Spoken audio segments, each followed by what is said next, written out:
সবুজ শ্যামল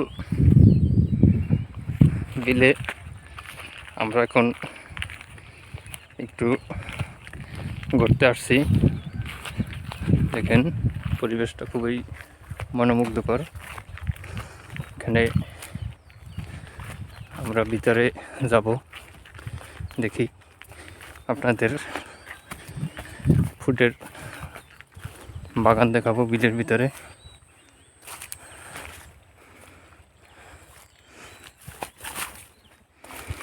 এখানে তো নিয়ে যাওয়া যাবে না, তাছাড়া যেতে হবে।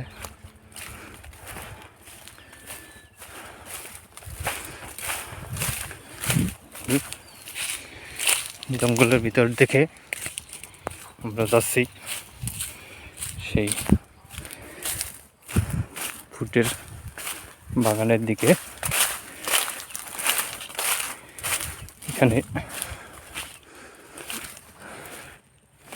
যেতে একটু কষ্ট হলেও পরিবেশটা অনেক ভালো।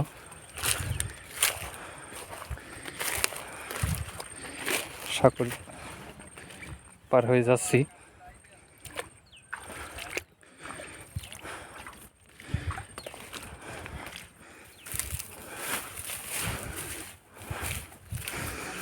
দেখুন পরিবেশ খুবই সুন্দর। এই যে বিলের ভিতরে ফুটের বাগান।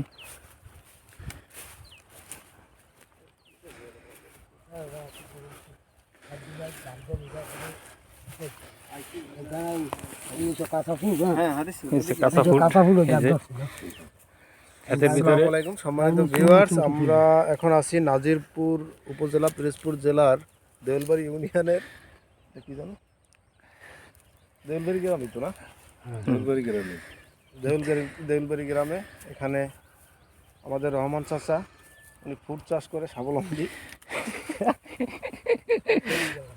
খুব সুন্দর ফুড হয়েছে এখানে। বাম্পার ফলন হয়েছে। ঘুরে ঘুরে দেখাও এখানে এই যে ক্ষেতের মধ্যে পর্যাপ্ত পরিমাণের ফুড আছে। এই যে পাইরে পাইরে রাখতে আপনাদেরকে একটু দেখাই। এখনো এই যে ফুড ওইটা রাহা পাতো দিয়েছেন, হেয়ের ফল লাগাইছে। ফুড দেখেন, ফুড পর্যাপ্ত পরিমাণ ফুড হয়েছে ভিতরে, অনেক সুস্বাদু ফুড। একটু দেখাও দর্শকদের, একটু দেখাও এই সুস্বাদু ফুড। খুবই খাইতে খুবই দেখতে যেমন খেতেও তেমন স্বাদ। আমরা এখন খাইয়ে দেখবো আসলে হ্যাঁ কেমন কথার সাথে কাজের মিল আছে কিনা। হ্যাঁ খুবই সুন্দর, খুব চমৎকার। হ্যাঁ দাও দাও আমাকে একটু দাও।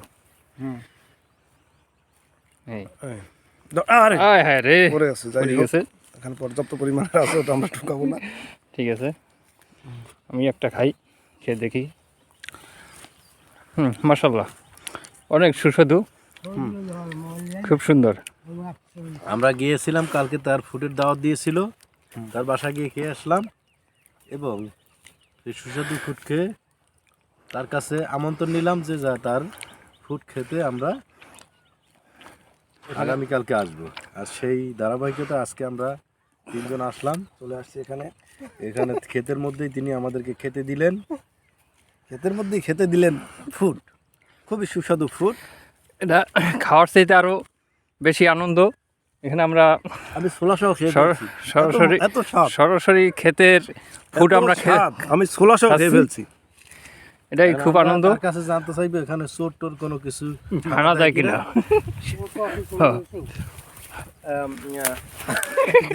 দেখো সাবধানে যাইও। আমরা খামারির সাথে একটু কথা বলবো। এখন আমরা আমাদের সেই কাঙ্ক্ষিত ভাই যিনি ফুড চাষ করছেন তার সাথে একটু কথা বলবো। ভাই, হ্যাঁ, আপনি কিভাবে এরকম উদ্যোক্তা হলেন, এভাবে ফুড চাষ করার আগ্রহী হলেন কিভাবে, কার থেকে, আমাদের একটু বলবেন। নিজের মতো করছে। হ্যাঁ, আপনার পরিবার থেকে কোনো চাপ আসে না? এমনি আমাদের ভাবি আপনার কোনো চাপ প্রয়োগ করছে কিনা? না, সে আনন্দ, আমাদের ভাবি আনন্দ এখানে ফুড চাষ করে সে আপনি যে সারাদিন এখানে পড়ে থাকেন, ভাবিকে যে সময় দেন না, সেক্ষেত্রে আপনার কোনো পারিবারিক চাপ আসে কি? একবারে লাইফটা নষ্ট করে দিতে আল্লাহ